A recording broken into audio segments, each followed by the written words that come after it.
हरे कृष्ण। दक्षिण भारत के किसी नगर में वहाँ के राजा और मंत्री में मार्ग चलते समय भगवान की कृपा तथा प्रभाव के संबंध में बात हो रही थी। मंत्री कह रहे थे, भगवान की उपासना से उनकी कृपा प्राप्त करके मूर्ख भी विद्वान हो जाता है। संयोग की बात या दया में भगवान की इच्छा। राजा ने देखा कि एक बालक फूटे पात्र में तेल लिए जा रहा है। राजा ने मंत्री से पूछा, क्या यह बालक भी बुद्धिमान हो सकता है? मंत्री ने बड़े विश्वास के साथ कहा, भगवान की कृपा से अवश्य हो सकता है। बालक बुलाया गया। पता लगा कि वह ब्राह्मण का बालक है। उसके माता पिता उसे बचपन में ही छोड़कर परलोक चले गए थे। परीक्षा के लिए नृसिंह मंत्र की दीक्षा दिलाकर उसे आराधना में लगा दिया गया। बालक भी सब प्रकार से भगवान के भजन में लग गया।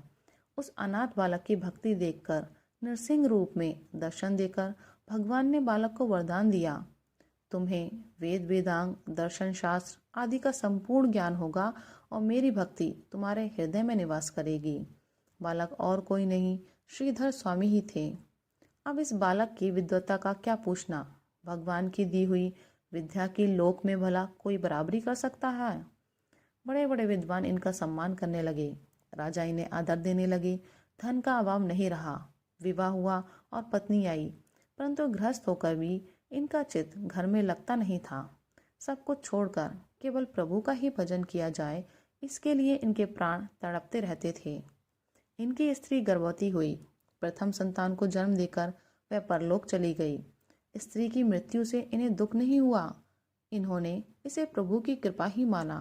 परंतु अब नवजात बालक के पालन पोषण में ही व्यस्त रहना इन्हें अखरने लगा। एक दिन लीलामय प्रभु की लीला से इनके सामने घर की छत से एक पक्षी का अंडा भूमि पर गिर पड़ा और फूट गया।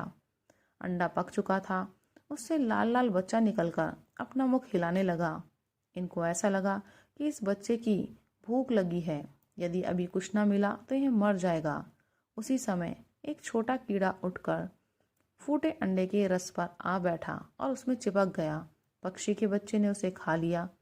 भगवान की यह लीला देखकर श्रीधर स्वामी के हृदय में बल आ गया।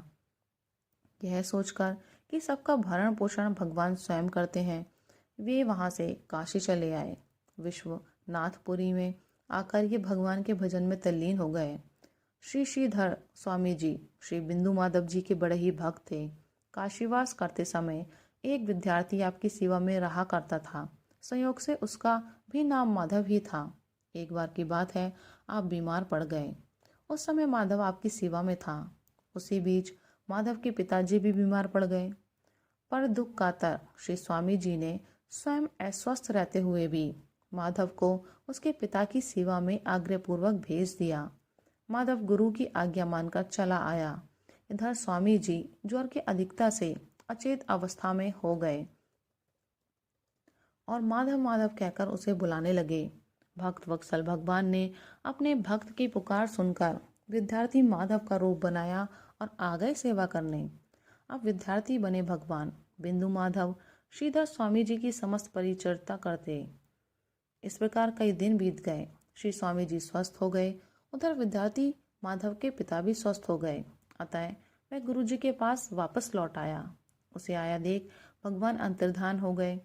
आने पर माधव ने देखा कि चूल्हा जल रहा है और उस पर खिचड़ी भी बन रही है, पर न कोई बनाने वाला दिखाई दिया। श्री स्वामी जी विश्राम कर रहे थे। बालक माधव ने गुरुजी को अपने पिता के स्वस्थ हो जाने की सूचना दी और पूछा, गुरुदेव, ये खिचड़ी कौन पका रहा है? श्री स्वामी जी आश्चर्यचकित हो बोले, बेटा माधव, अभी अभी तूने ही तो चूल्हा जलाकर खिचड़ी चढ़ाई है, फिर मुझसे क्यों पूछ रहा है?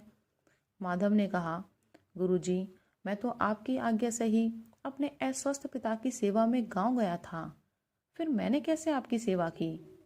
अब श्री श्रीधर स्वामी जी के समक्ष सारी बात स्पष्ट हो गई कि मेरे माधव माधव पुकारने पर आकर मेरी सेवा करने वाले स्वयं भक्त वत्सल भगवान बिंदु माधव जी ही थे।